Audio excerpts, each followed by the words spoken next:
আল্লাহ পাক রব্বুল আলামিন দেখেন নবী আলাইহিস সালাতু ওয়াস সালামের মাধ্যমে আপনার আমার কত দাম বাড়াই দিলেন। নবী আলাইহিস সালাতু ওয়াস সালামের কারণে এই শেষ নবীর উম্মত যারা হইতে পারছে, আল্লাহ পাক রব্বুল আলামিন এই একমাত্র শেষ নবীর কারণে আপনার আমার দাম অন্যান্য নবীর উম্মতের যেতে দাম বাড়াই দিয়েছে। জোরে বলেন সুবহানাল্লাহ। এই নবীর সুন্নাত অনুসারে আমাদের জীবন পরিচালনা করার দরকার আছে না নাই? সবাই জোরে বলেন দরকার আছে না নাই? নবীর সাথে মহাব্বত লাগাও। নবী কি রাখিয়া গেলেন? ক্বালা রাসূলুল্লাহ সাল্লাল্লাহু আলাইহি ওয়াসাল্লাম তারাকতু ফীকুম আমরাইন লাম তাদিল্লু মা তামাসসাকতুম বিহিমা কিতাবাল্লাহ ওয়া সুন্নাত রাসূলি।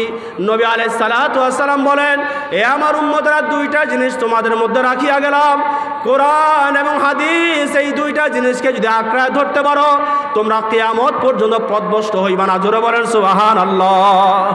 এজন্য প্রথম আমাদের কি আঁকড়ায় ধরতে হবে? জোরে বলেন কোরআন। জোরে বলেন কি? কোরআন আঁকড়ায় ধরা চাই। দ্বিতীয় নাম্বার হাদিস। কোরআন এবং হাদিসের সমন্বয় যদি জীবন গঠন করতে পারো, দেখবা আল্লাহ পাক রব্বুল আলামিন তোমাকে অন্তরের মধ্যে আল্লাহ পাক হেদায়েতের মালা পরায় দিবে। জোরে বলেন সুবহানাল্লাহ। আমার বাবারা, এই জন্য নবীকে মহব্বত করো, কোরআনের অনুসরণ করো। দেখো কোরআন তোমাকে কি বলে, মা তাকুমুর রাসূলু ফাখুযুহু ওয়া মা নাহাকুম আনহু ফান্তাহু। আল্লাহ পাক রব্বুল আলামিন দেখেন আল্লাহ পাক কোরআনের মধ্যে কি ঘোষণা করলেন, মা তাকুমুর রাসূলু ফাখুযুহু।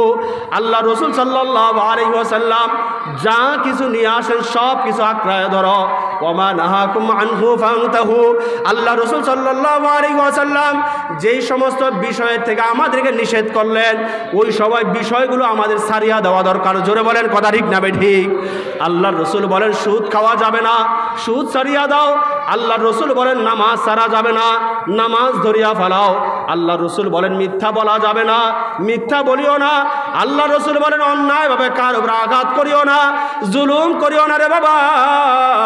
নবীর কথা অমান্য করিয়া ওই কবরে যাইও না। আল্লাহ রসুলের সাথে মহাব্বত লাগাও। সাহাবে আজমাইনরা নবী আলাইহিস সালাতু ওয়াস সালামের জবান থেকে যখনই একটা কথা শুনতেন ওই কথাটা মানার জন্য পাগল পারা হয়ে যাইতেন। সাহাবে আজমাইনরা আমার নবী আলাইহিস সালাতু ওয়াস সালামের জীবন কুরবান করিয়া দিয়েছে। বেলাল হাবশী রাদিয়াল্লাহু তাআলা আনহুর ব্যাপারে আপনারা সকলেই জানেন। বেলালের এমন কোনো দাম ছিল না রে বাবা, না আছে বংশের পরিচয়, না বংশের মর্যাদা। বেলালের বাবাও গোলাম, তার বাবাও গোলাম, তার বাবার বাবাও গোলাম। ওই বেলাল হাবশী আল্লাহর কাছে কত দামি হয়ে গেলেন একমাত্র দুইটা কারণে, ঈমান আর আমলের কারণে। কিসের কারণে? জোরে বলেন সবাই, কথা বলেন কিসের কারণে? ঈমান আর আমলের কারণে বেলালের দাম আল্লাহর কাছে এত বেশি। এ আমার বাবারা, ওই বেলাল আমার নবীর সাথে কি পরিমাণ মহাব্বত লাগাইলেন। নবী আলাইহিস সালাতু ওয়াস সালামের ইন্তেকালের খবর যখন নাকি সরায় গেছে যে আমার নবী আর দুনিয়ার মধ্যে নাই, নবী বিদায় হয়ে গেছে, আমার নবীর ইন্তেকালের খবর যখন গোটা আরবের মধ্যে ছড়ায় পড়ছে, সমস্ত সাহাবীগুলো কান্নায় ভেঙে পড়লেন। ওমর তরবারি নিয়ে দৌড়ারে, কেউ যদি বলে আমার নবী দুনিয়ার মধ্যে নাই, আমার তরবারি থেকে বাঁচতে পারবা না, আমার নবী নাই, এই খবর আমি শুনতেই পারি না। আবু বকর কান্না করেন, ওমর কান্না করেন, বেলাল হাউমাউ করে কান্না করে। বেলাল এমন পাগল পারা ছিলেন আমার নবীর জন্য। বেলাল নিজের গাঠটি বসে সব গুল করিয়া একটা কাটুরি গুল করিয়া বেলাল রওনা করছে। বলে, ও আমিরুল মুমিনিন, ও আবু বকর, আমাকে বিদায় দাও, আমি আর মদিনায় থাকবো না। বলে, কেন রে বেলাল থাকবা না? বলছে, যেই মদিনার মধ্যে আমার নবী নাই সেখানে আমি বেলাল থাকবো না। জোরে বলেন সুবহানাল্লাহ। নবীর জন্য কি পরিমাণ মহাব্বত লাগাইলেন বেলাল। এই জন্য বাবারা, বেলাল হাবশী যেমন নবীর জন্য এত মহাব্বত লাগাইতে পারে, অতএব নবী আলাইহিস সালাতু ওয়াস সালামের কথা শুই না প্রত্যেকটা সাহাবে আজমাইনরা দামি হয়ে গেছে। ওমরের কোনো দাম ছিল না, কিন্তু নবী আলাইহিস সালাতু ওয়াস সালামের সাথে মহাব্বত লাগাইছে, ওমরের দাম আল্লাহ পাক বাড়াই দিয়েছেন। জোরে বলেন সুবহানাল্লাহ। আজকে নবী নাই, সাহাবে আজমাইনরাও নাই, তাবেঈনরাও দুনিয়ার মধ্যে নাই। আজকে আপনার আমার সামনে ওলামায়ে কেরামরা প্রেজেন্ট আছেন। ওলামায়ে কেরাম তোমার আমার সামনে, বাবা তোমার আমার সামনে বড় একজন আলোচক হাজির হয়ে গেলেন, মাওলানা মুফতি হেদায়েতুল্লাহ খান আজাদি দামাত বরকাতুহু আলিয়া। আসো ওলামায়ে কেরামদের কথা শোনো, বয়ান শোনো, চোখের পানি ফলাও, দিলটাকে নরম বানায় মাওলার কাছে কান্নাকারি করো। এই আমার বাবারা, কে কোন গুনাহ নিয়ে বসছি কেউ জানে না, কিন্তু মাওলা আমার গুনার খবর জানে রে বাবা। তোমার গুনার খবর আল্লাহ পাক রব্বুল আলামিন ফাঁকি দেওয়ার কোনো সুযোগ নাই। আসো বয়ানে বসো, বয়ানে বসলে অন্তর নরম হইয়া চোখের পানি ঝরলে আল্লাহ পাক রব্বুল আলামিন হয়তো ভাই ওলামায়ে কেরামদের মজলিসে বসার কারণে আমাদের জিন্দেগির গুনাহ খাত আল্লাহ মাফ করিয়া দিবে। জোরে বলেন সুবহানাল্লাহ। আল্লাহ পাক চাইলে মাফ করতে পারেন কি পারেন না? আরো জোরে বলেন পারেন কি পারেন না? আমার বাবারা আসো বয়ানে। এখনই আমাদের চেয়ারম্যান সাহেব চলে আসবেন, মাওলানা মুফতি হেদায়েতুল্লাহ খান আজাদী সাহেবের বয়ানের মধ্যে আসিয়া বসো, কুয়াকাটা হুজুরের বয়ানের মধ্যে আসিয়া বসো রে বাবা। আলেমরা বারবার কেন তোমাদের কাছে হাত পাতিয়া বলে বাবা ফিরো, নামাজ পড়ো, গুনাহ ছাড়ো। ওলামায়ে কেরামদের কি এমন ঠেকা পড়ছে বারবার বলার? তোমাদের ইমাম সাহেবের কি এমন বারবার ঠেকা পড়ছে নামাজের দাওয়াত দেওয়ার? আমি একটা কথা প্রায় সময় বলার চেষ্টা করি, ওলামায়ে কেরামরা জাতির সবচাইতে ভালো বন্ধু। জোরে বলেন কথা ঠিক না বেঠিক? একজন ইমাম সাহেব বারবার ডাকে বাবা আসো নামাজে। কি ঠেকা পড়ছে ওলামায়ে কেরামের নামাজের বারবার দাওয়াত দেওয়ার?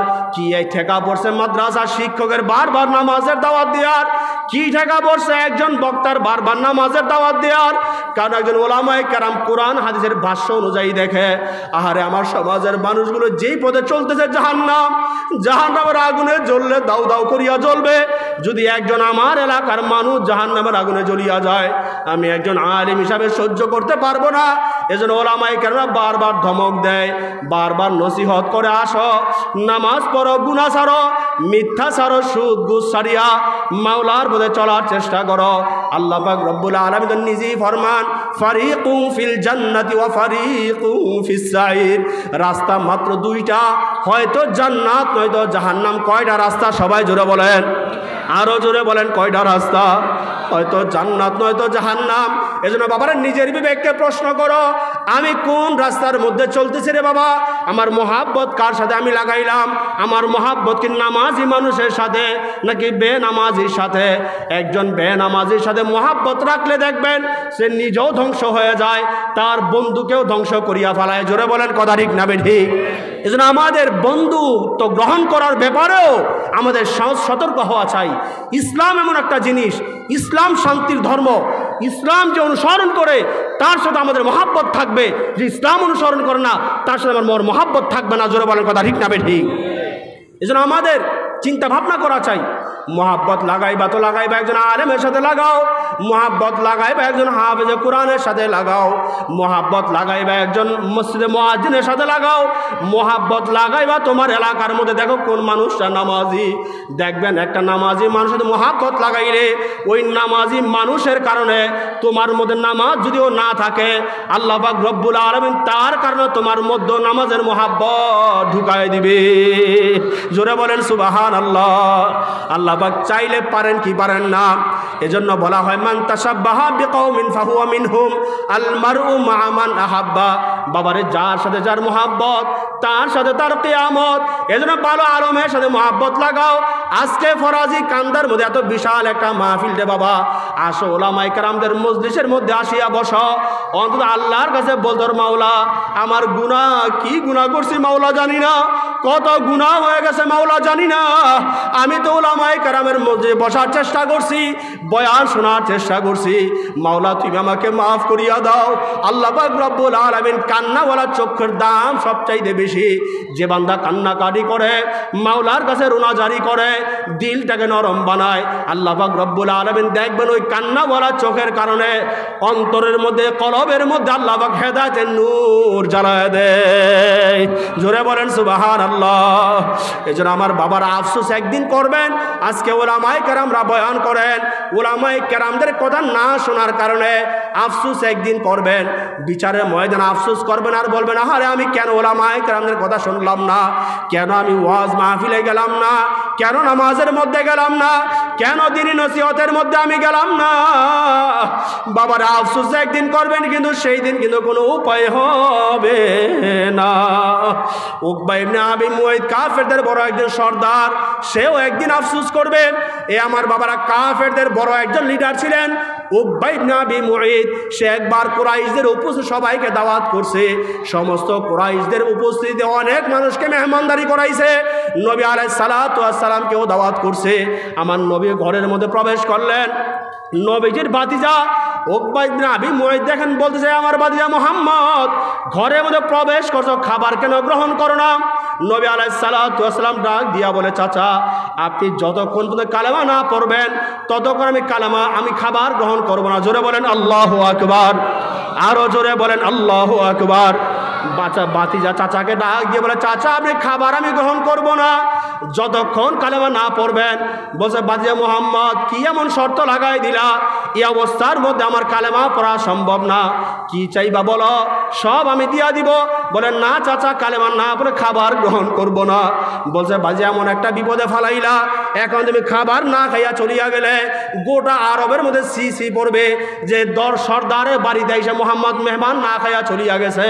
বলছে, ঠিক আছে বাজে, কাউ কালেমা পড়িয়া নিলাম। মোহাম্মদের কথা শোনা পরে কালেমা পড়িয়া নিছে।